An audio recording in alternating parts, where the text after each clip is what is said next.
Yun mga kababayan, isang mapagpalang araw po sa inyo lahat. So nandito po tayo sa Jones Bridge, kung saan update nga po natin, no? Titingnan na po natin ang sitwasyon ng phase 2 ng Pasig Esplanade ho dito malapit po sa may Jones Bridge. So may napapansin ho kasi ako dito na medyo kakaiba itong phase 2 na itong Pasig Esplanade dito.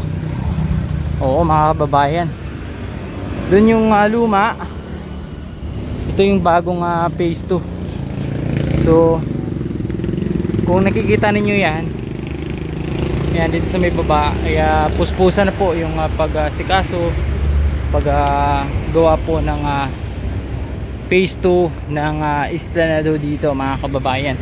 So papakita ko sa inyo dito, kakaiba ho ito kasi meron parang may second floor. Ayan, no? I-zoom lang ho natin para makita po ninyo, no? Ayan po mga kababayan, kakaiba ho. Talaga na mga ginandahan lalo itong Esplanade dito mga kababayan. So as you can see, yun na po yung Intramuros to Binondo Bridge. Yan yung tulay na yan. So grabe, no? Talaga namang ginalingan. Ayan, meron na pong lamppost, ilaw mga kababayan, kung nakikita po ninyo. So hindi lang tayo sure kung gumagana na ho yan kasi talagang todo asikaso pa po sila. Medyo busy, no? Nakaka-excite ito buksan mga kababayan.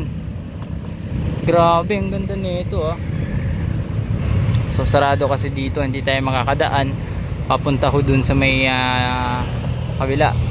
Kapag pupunta naman tayo doon, mag-iikot po tayo dito sa may Intramuros, no? So dito na lang ho tayo. And at least kitang kita ho dito yung mga ginagawa ho nila. Ayan po, kung nakikita po ninyo, may second floor ang phase 2 ng Esplanade. So, mga kababayan, please don't forget to like and follow and subscribe dito po sa ating YouTube channel. At more updates po tayo. Medyo matagal-tagal ho tayo hindi po nakapag-bisita, no? Dito po sa may Esplanade na ito mga kababayan. Wow, ang ganda po. Kitang kita po ninyo. Yan, as you can see. Grabe. Walang sinabi yung unang Esplanade dito mga kababayan. Pag matapos na ito, sobrang daming trabahador, no? Malaking tulong din itong paggawa nilang nitong phase 2 na ito kasi nga maraming mga kababayan natin ang bigyan ng trabaho para gumawa nitong Esplanade na ito, no? Ayan, ito po ay national government na, but support po ng ating butihing mayora ng lungsod ng Manila. Walang iba kundi si Ma'am Hani Lacuna Pangan, ang nag-iisang babaeng kauna-unahang naging mayor sa lungsod ng Maynila mga kababayan. Ayan, no? So dito kung nakikita ninyo yung tubig dito medyo maitim. Ayan, medyo maitim siya. Ganyan talaga. Hindi talaga nagbabago itong ilog natin dito sa may Pasig River. Ayan. Okay. Tuloy-tuloy po ang paggawa po ng phase 2. Ayan. Siguro mga isang buwan tayo hindi po nakabalik dito. So malaki naman po yung pinagbago, no? Kung dati talagang nagbubuhos pa lang sila. So sa ngayon kung nakikita po ninyo ay parang may pinipinising at inaayos yung hagdan, no? At yung mga railings ay kinakabit na hanggang dun sa dulo. Umabot na po dun mga kababayan sa sa may Intramuros to Binondo Bridge. Hanggang doon na po. Ayan, so ang ganda po mga kababayan. So as you can see, talaga na mga ginandahan lalo itong phase 2 ng Esplanade ho dito. Wow, panalong panalo. Wala nang makakatalo. Ayan, so ulit, no, nagpapasalamat lang po ako sa ating mga followers, sa ating mga subscribers po sa ating YouTube channel na patuloy na pag-suporta, no? Kahit napapansin ninyo medyo matagal-tagal po tayong nag-upload, nag-update kasi nga po busy na po tayo sa work, no? May work po kasi akong personal. At itong vlog ko na ito nagba-vlog lang ako pag may mga oras po ako. Kaya pag di off na Ayan, pag day off ko ay umiikot ako dito sa lungsod ng Maynila.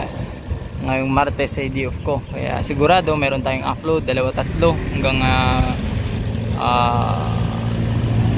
Friday meron po tayong upload yan kasi nga po medyo tambak. Nag-i-imbak tayo ng mga video, no? Sunod-sunod na natin mga i-upload, mga kababayan. So ang ganda po, kitang-kita nyo naman. Ayan. Wow. Second floor ba? Buddy, second floor. Ayan, ang ganda oh. Kitang-kita nyo yan. I-zoom natin. Si kuya, kung nakikita ninyo to, nagkakabit siya ng railings sa gilid. Panalong panalo talaga to, mga kababayan. Ayan, so ang galing, no? Oh, grabe. Ang ganda naman ho talaga kasi, mga kababayan. Yung kitang-kita niyo yan. Ayan, no? Ang ganda po. Yung ating na mga Intramuros to Binondo Bridge ay nawala naman na ho yung mga tulongges na tumitiran yung tulay na yan. Yan, mga naalala nyo rin, mga kababayan, yung mga natatanggal yung mga railings, nawawala yung screw ng tulay, railings, natatanggal. Kanila pong nilalagari yung mga railings ho dyan. Yung mga kalakal boys yung bumaba na to dyan, mga kababayan. Ayan, at least mga nakarang araw ay binisita ko yan. Yung mga natanggal na railings ay pinalitan ho, mga kababayan. Tapos yung mga screw na nawawala ay ikinabit naman na ho, mga kababayan. So hindi rin talaga may iwasan dyan yung mga batang taga Binondo. Yung mga squatters dito, mga kababayan, umakit dyan, matalon dyan, tumatambay dyan, dumudumi. Ayan, kung anong ginagawa nila sa Jones Bridge, kung ano yung pagbaboy nila sa Jones Bridge, ganyan din ang ginagawa nila dyan sa Intramuros to Binondo Bridge, mga kababayan. Sana mahuli na yung mga yan, oh, maubos na. Ayan, so ganoon din dun sa MacArthur Bridge, mga kababayan, marami din pong mga nakatira na dun. Ayan, lalim ng tulay, ginagawan po nila ng bahay, barong-barong. So hindi na kasi tayo pwede sumama, pinagbabawalan na ho tayo sa clearing operation sumama, makapag-vlog, ewan ko, mga kababayan. Kaya mag-update lang ho muna tayo. At least kahit pa paano, meron tayong mga i-upload sa ating YouTube, yung mga OFW, yung mga, lalo na yung mga overseas Pilipino natin, mga OFW natin na wala dito sa Pilipinas, nai-update ko, no? Kung ano na nga ba talaga yung sitwasyon ng lungsod ng Manila, nagbago ba, malinis na ba, ganun pa rin ba, madugyot pa rin, mabaho pa rin, no? So at least ngayon, mga kababayan, sa aking napapansin lamang, opinion ko lang dito sa lungsod ng Manila, kahit pa paano nalinis talaga ang Manila, mga kababayan. Start nung umupo si Isko Moreno Dumagoso, talaga namang nalinis na ho ang Maynila. Meron namang makalat-kalat pero ilan na lang ho. At yan naman po ay sinusunod ng ating butihing mayora na linisin ang Maynila, mga kababayan, no? Ayan, good job sa ating mayora na hindi pinapabayaan ang mga taga Maynila. Talagang ginagawa niya ng paraan kung paano linisin, maayos, no? Mabigyan ng tulong ang ating mga kababayan dito sa lungsod ng Maynila, no? So balik tayo dito sa Esplanade Phase 2. Grabe ito, mga kababayan, kaabang-abang ho ito.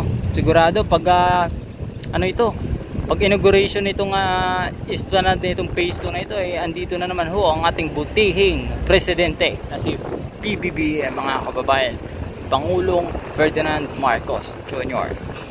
Sigurado yan, pupunta yan dito kasi yung pag inauguration ng Phase 1 dito sa likod natin is andito ho siya, no? Si Inday Sara, ayan, lahat, si Mayora, andito rin. Ayan. So andito yan sila, mga kababayan. So ganito po ang sitwasyon. Papakita ko lang sa inyo, mga kababayan. Hindi na tayo mag-iikot kasi medyo malayo na talaga yun. Basta tayo naglalakad lamang. So kung nakikita ninyo yan, ayan,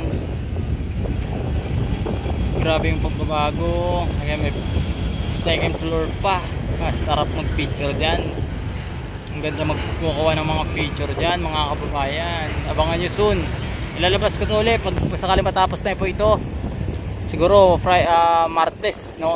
Next Martes pupuntahan ko itong lugar na ito. Titingnan ko ulit ang sitwasyon nito. Abangan nyo po sa mga masusunod nating upload dito po sa ating YouTube channel. At please, don't forget to like and subscribe sa ating YouTube channel. Mga kababayan, comment down below naman po kung ano yung masasabi nyo dito sa ating update. So maraming salamat ho sa inyo sa panonood. God bless po sa inyo lahat. So thank you.